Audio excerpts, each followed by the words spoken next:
So mga kabembang, i-explain natin yung mga bawat paintings. So ito, callboy po siya, pero pilay siya nagtatawag sa mga sasakyan. Ito naman po, hinahanap niya yung anak niya na iwan yung prosthetic na paan niya.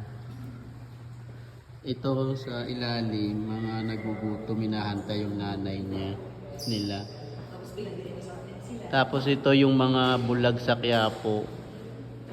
Yung ano nila, gang nila yan. Ito, Halloween po. Medyo ano siya, lumilipad yung isip niya. Ito si ate.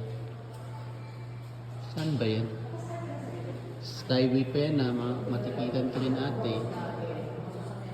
Oh, si Renz! Na-miss natin si Renz. Oh.